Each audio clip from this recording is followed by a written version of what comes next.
You take as much time as you want. I told you you can. Well, thank you. First of all, again, thank you. And I thank the committee for having the patience and understanding how important this is for families, New Jersey families, particularly in Atlantic County, who, as we speak right now, live in fear and concern over their future.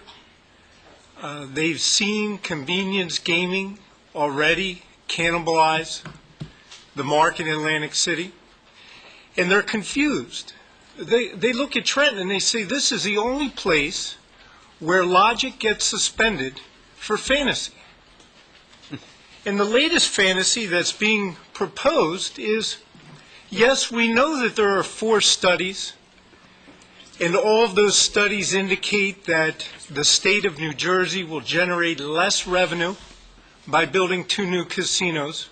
We're going to push forward anyway, and we're going to tell them some fantastical numbers.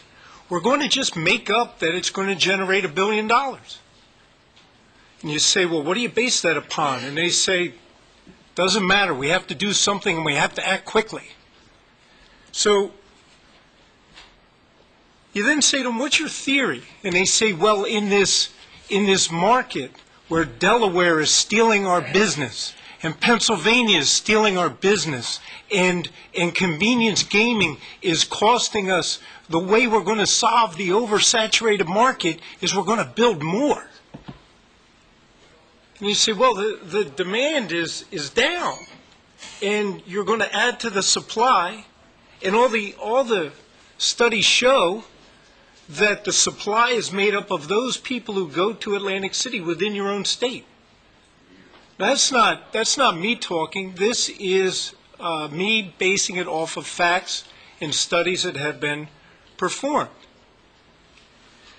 Each one of them continually indicates, and we'll talk about Deutsche Bank, which I very much respect Chair Caputo.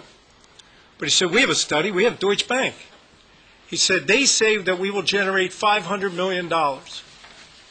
Okay, $500 million. I heard a couple people say they're going to generate $1 billion. But if we take the expert that their proponent of the bill is relying upon, says $500 million, if we even take a tax rate of 50%, you're looking at $250 million in revenue. That does not meet the promises made to the 2 local industries, the 2 local municipalities that will be hosting them. As a gentleman testified from the horseman industry, it does not even come close to meeting any promises made to the horse racing industry, agriculture. In fact, what he said is what you're going to do is hurt it. And for Atlantic County, these families that are hard-working, out front, doing everything they can, just trying to make ends meet, we've had a greedy corporate mentality that has done everything they can to balance their books off the backs of these working families. And they've continued to work hard and move forward. And instead of looking at it and saying, what are we going to do to make sure that that industry is protected, we're going off into a fantasy. When you look at it and you look at the names, I mean, listen, Mr. Grawl, Mr. Fireman, you have a couple people want to run for governor, and that should not be what drives state policy. State policy should be driven like any major corporation, and that should be where you do the analysis, you figure out what's in the best interest for your company. In this instance, it's the state of New Jersey, and you move forward from there. Some of the questions that we're asking are fair questions, and they were brought up, and well pointed out, I believe it was Mr. McGinnis. One of the things that I've been asking from the beginning is, let's take Deutsche Bank and let's say that it is $500 million that the casinos will generate. And let's acknowledge that they also said Atlantic County, and hence the state of New Jersey, will lose up to $350 million. So if we use 50%, we're in the hole. But that came from Chair Caputo. We've heard from the Senate President, who has been as low as 20 and 25%. So when you start using the different numbers, it becomes very clear that this is not a panacea, that building casinos in an oversaturated market doesn't make any sense. And shouldn't we let the voters know exactly what it is? The families of the state of New Jersey deserve to know what the tax rate will be.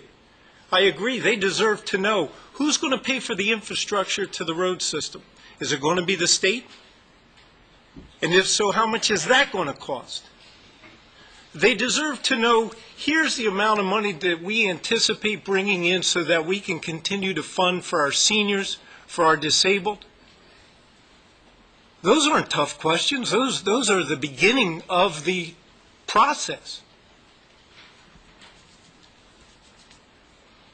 When we hear different testimony, I think it's important that the record is clear and that it's straight.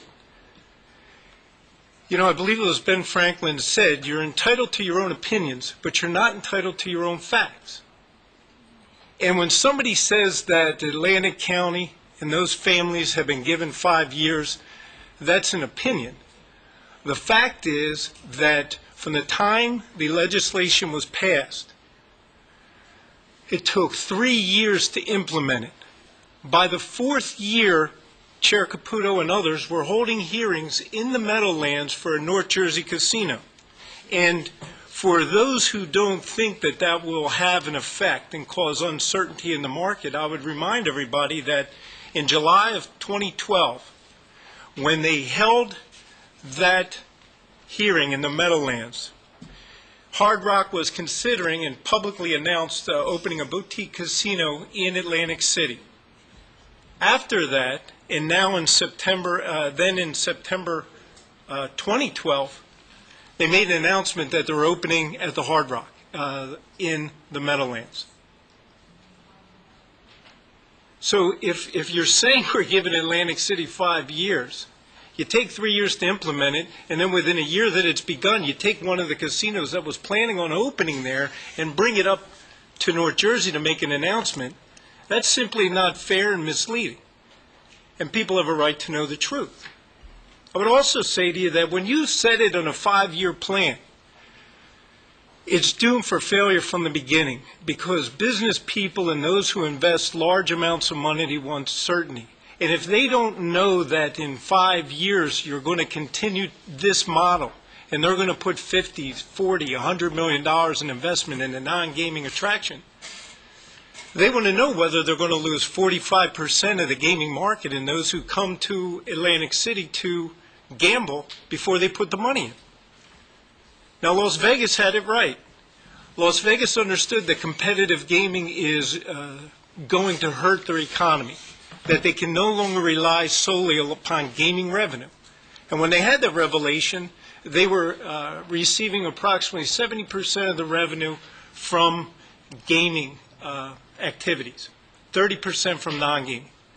So they set on a course to right the ship, and it took them about 11 years, but they were able to reverse that so that they're now at 65 to 70% non-gaming revenue and 35% at gaming revenue. Therefore, they are still thriving and still able to move forward. If you look at Atlantic City and you look at what's happening right now, we are on the precipice of making this occur. And I mentioned them before, but I will say that between $126 million in the Harris Conference Center, $80 million in Margaritaville, $50 million in a pool complex at Borgata, $50 million in the upgrade Assemblyman, of yes, sir. You're now repeating what you said 5 minutes ago. Please. Well, taking you know, my time, Assemblyman Carroll's time, and the rest of the panels as well. Well, that's what Please we're paid for. We're paid to come here to make sure that we get the record clear and that we present it. Now, I was very courteous, and when other people said things and you asked me not to continue to ask questions, Go through the same thing you went through 10 minutes ago. Tell us about the playground and tell us about all the different investments. And maybe I'll repeat what Ralph said as to why. But go ahead. That's your choice. If you want to repeat what Ralph said, you're certainly free to do so. You're and I'm about to cut you off, and I'm going to hit the gavel. So wrap up. Enough. You know, there are a lot of people from the district that I represent that are If counting on you me. have a point to make, I make do, the point, Mr. but Chairman. something different that you didn't say, not 4 times already before this committee, but 15 minutes ago. Everything that I'm saying to make a point that is being said based upon the testimony that they've heard here today. Please wrap up. You got a minute. There are a lot of people in the district where I represent who have the right to be heard, who have the right to have a voice here in Trenton. And that is my responsibility.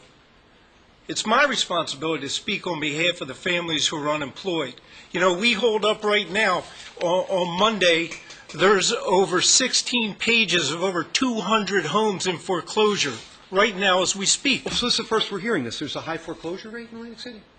I mean, please, have some respect for all the other people here that have other issues to bring before this committee. We've heard this, Chris.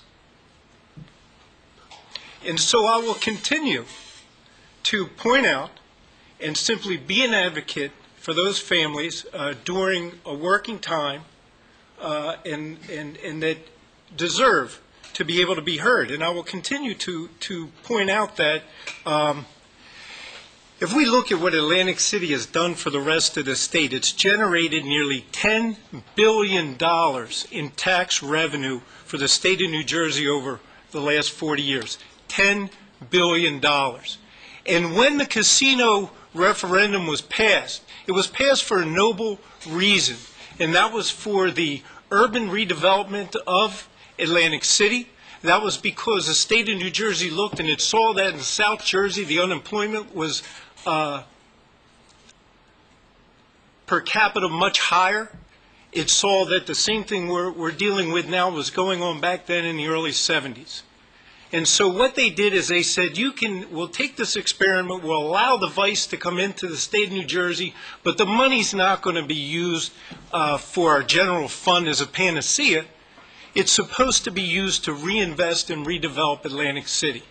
And 40 years later, Atlantic City, that money has gone back to the state in the tune of over $10 billion, with an extra $375 million through the CREDA, which was a Casino Reinvestment Development Authority that was supposed to reinvest in Atlantic City for Atlantic County, which left the county and wound up going elsewhere throughout the state. Right now, as we look at it, Atlantic City and through the casino industry is generating $800 million in state and local taxes. And I make this point to say this. The families who live in Atlantic County have a right to have these questions answered. They've earned that right. And anybody who says there's Atlantic County fatigue doesn't know what they're talking about, because Atlantic County has been the goose that laid the golden egg. And that goose has been choked through mismanagement as well as projects that have not stayed in Atlantic City and Atlantic County where it was intended to go in the first place. In the absence of any independent study, and I am wrapping up, Mr. Chair, in the absence of any independent study, I would call on the press, the Fourth Estate, to investigate and ask the hard questions, the questions that were put out here today during the public portion. What revenue will be generated, and what do you base that upon? What is the tax rate going to be on that revenue? Who is going to pay for the infrastructure in order for these casinos to be built?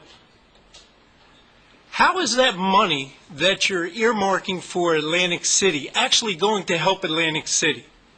Is it going to pave the roads so the people who are unemployed have a way to get out of town?